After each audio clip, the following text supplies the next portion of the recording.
Hi குட்டீஸ், welcome to our channel. இன்றைக்கி நம்ம சேனலில் என்ன பார்க்க போகிறோம்னு பார்த்தீங்கன்னா, second standard first term Tamil புக்கில் இருக்கக்கூடிய ஆன்சர்ஸ் தான் பார்க்க போகிறோம். தமிழ் புக்கில் இருக்கக்கூடிய கண்டென்ட் பார்த்துட்டு, அந்த பாடல்களை பார்த்துட்டு, அதுக்கு பின்னாடி இருக்கக்கூடிய ஒர்க் புக்கு மாதிரி கொடுத்துருக்கக்கூடிய எக்ஸசைஸ், அதுக்கு உண்டான ஆன்சர்ஸ்லாம் பார்க்கலாமா? ஓகே குட்டீஸ், பாருங்கள். நமக்கு செகண்ட் லெசன் என்ன கொடுத்துருக்காங்கன்னா, மழையே வா. எல்லாருக்கும் மழை ரொம்ப பிடிக்கும் தானேப்பா. மழை வந்து என்ன பண்ணுவோம், ஜாலியாக அந்த மழை தண்ணியில் என்ஜாய் பண்ணி விளையாடுவோம் தானே. ஸோ அந்த மாதிரி ஒரு பாடல் தான் கொடுத்துருக்காங்க. என் கூட சேர்ந்து நீங்களும் பாடுறீங்களா? பாருங்கள்.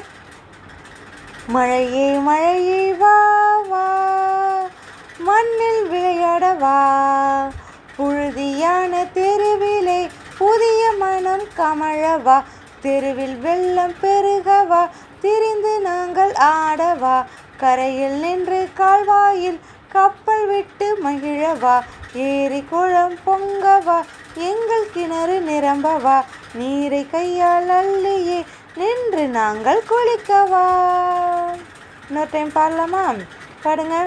மழையே மழையே வா வா, மண்ணில் விளையாடவா, புழுதியான தெருவிலே புதிய மனம் கமழவா, தெருவில் வெள்ளம் பெருகவா, திரிந்து நாங்கள் ஆடவா, கரையில் நின்று கால்வாயில் கப்பல் விட்டு மகிழவா, ஏரி குளம் பொங்கவா, எங்கள் கிணறு நிரம்பவா, நீரை கையால் அள்ளியே நின்று நாங்கள் குளிக்கவா. ரொம்ப அழகாக இருக்குது இந்த பாடல். என்ன கொடுத்துருக்காங்க, என்ன சொல்கிறாங்கன்னா, மழையே மழையே வா, இந்த மண்ணில் தானே மழை தண்ணி விடும், இந்த மண்ணில் நீ விளையாடவா, அப்புறமா புழுதியான தெருவிலே புதிய மனம் கமழவான்னு கொடுக்குறாங்க. இந்த மண்ணும் மழையும் தண்ணியும் சேர்ந்துச்சுன்னா ரொம்ப ஒரு மாதிரி ஸ்மெல் அடிக்கல, வாசனையாக இருக்கும்ல. ஸோ மழை வருது, மழை வரப்போகுது, மண் வாசனை வருது அப்படின்னு சொல்லுவோம். ஸோ அந்த மாதிரி புதிய மனம் வீசுறதுக்காக நீ வா. அதுக்கடுத்து தெருவெல்லாம் வெள்ளம், மழை நிறைய வந்துச்சுன்னா ரோடெல்லாம் தண்ணியாகும்ல, இப்போ தெருவெல்லாம் வெள்ளம் விடவா. அது அந்த வெள்ளத்தில் நாங்கள் என்ன பண்ணுவோம், கப்பல்லாம் செஞ்சு அந்த தண்ணியில் விடுவோம் தானே, காகித கப்பல். ஸோ அந்த மாதிரி விட்டு மகிழவா. அது மாதிரி ஏரி குளம்லாம் தண்ணி தானே இருக்கும், அதெல்லாம் நிரம்புறதுக்கு மழை வந்தால் தானே அது ஏரி குளம் ஆறெல்லாம் நிரம்பும். அதே மாதிரி அதெல்லாம் நிறைகிறதுக்கு வா, கிணறு நிரம்பவா. அதே மாதிரி அந்த தண்ணியை நாங்கள் கையால் அள்ளியே நாங்கள் குளிக்கவா அப்படின்னு சொல்லி ரொம்ப அழகாக கொடுத்துருக்காங்க அந்த பாடல் வரிகள். பாருங்க, மழை தண்ணியில் கப்பல் விட்டு விளையாடுறாங்களா அந்த குழந்தைகள். ஸோ அந்த மாதிரி ஒரு அழகான பாடல் வரிகள் தான் இதுவும். சரிங்களா? அடுத்து பாருங்கள், இதில் இருக்கக்கூடிய ஆன்சர்ஸ் பார்க்கலாம். ஒர்க் புக்கோட ஆன்சர்ஸ் பார்க்கலாமா? பாடலில் பிடித்த சொற்களை எழுதுக. இந்த பாடல் கொடுத்துருக்காங்களப்பா, இதில் என்ன சொற்கள்லாம் எனக்கு பிடிச்சிருக்கு நான் எழுதலாமா? பாருங்கள். மண்ணில், தெருவில், மழை, மனம், வெள்ளம், கரையில், கால்வாய், கப்பல், ஏரி, குளம். சரிங்களா? இந்த மாதிரி சொற்கள்லாம் எழுதியிருக்கேன். இந்த மாதிரி சொற்கள் உங்களை மாதிரியே உங்களுடைய நண்பர்களும் எழுதினாங்கன்னா அந்த எழுதிய நண்பர் யாருன்னா அவருடைய பெயர் எழுதணும். அடுத்து ஒன்று போல் எழுதிய சொற்களின் எண்ணிக்கை, எத்தனை சொற்களை வந்து ஒரே மாதிரி உங்களை மாதிரியே எழுதியிருக்காங்களோ அந்த சொற்களோட எண்ணிக்கை வந்து இந்த இடத்துல போடணும். ஓகே குட்டீஸ், அடுத்து பாருங்கள். இது மாதிரி பாடலில் அடிக்கோடிட்டு எழுதுக. என்ன எழுத்துக்களை? மா, கா எழுத்துக்களில் தொடங்கும் சொற்கள். இப்போ மா என்ற எழுத்தில் எத்தனை சொற்கள் தொடங்குது, கா என்ற எழுத்தில் தொடங்கக்கூடிய சொற்கள் அடுத்து எழுதியிருக்கோம். பாருங்கள், மா என்ற எழுத்தில் பார்த்தீங்கன்னா மழையே, மண்ணிலே, வேற என்ன இருக்குது, மாலை, பாருங்கள் இந்த 2 இருக்கா, மகிழ, இந்த 3 இது இருக்குது. அது மாதிரி காலை பார்த்தீங்கன்னா காலை, கரையில், கப்பல், இந்த மாதிரிலாம் இருக்கலா. இது கால்வாய், கிணறு. ஸோ கரையில், கப்பல், இதெல்லாம் கா என்ற எழுத்தில், கமழ, இதெல்லாம் கா என்ற எழுத்தில் ஆரம்பிக்கக்கூடிய சொற்கள். சரிங்களா? அதெல்லாம் அண்டர்லைன் பண்ணிவிட்டு இங்கே எழுதணும். பாருங்கள், மழையே, மண்ணில், மனம், மகிழ, இங்கே கமழ, கரையில், கப்பல். சரிங்களாப்பா? அடுத்த படத்திற்கு ஏற்ற என்ன பண்ணுறான் அந்த பையன், கப்பல் விட்டு விளையாடுறானே, அப்போ கப்பல் விட்டு மகிழவா. இது அடுத்து பாருங்கள், சொற்களை உருவாக்கி எழுதுக.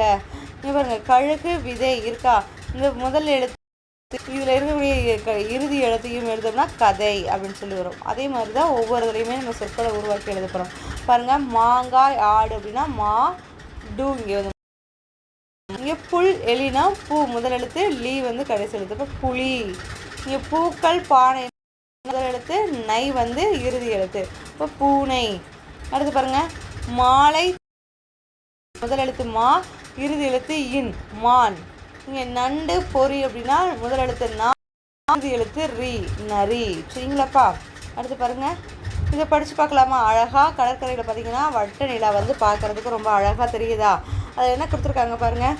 நிலா, வட்ட நிலா, அழகான வட்ட நிலா, வானில் அழகான வட்ட நிலா. அது மாதிரி இந்த சொற்களை வந்து ஒன்றோடு ஒன்று சேர்த்து நம்ம படிக்க நமக்கு தெரிஞ்சிருக்கணும். சரிங்களாப்பா? அடுத்து பாருங்கள், பேசலாம் எழுதலாம்னு சொல்லி கொடுத்துருக்காங்களா? இங்கே என்ன கொடுத்துருக்காங்க? 2 குழந்தைங்க அவங்க அப்பா கூட உட்காந்துட்டு தூண்டில் போட்டு மீன் பிடிக்கிறாங்க.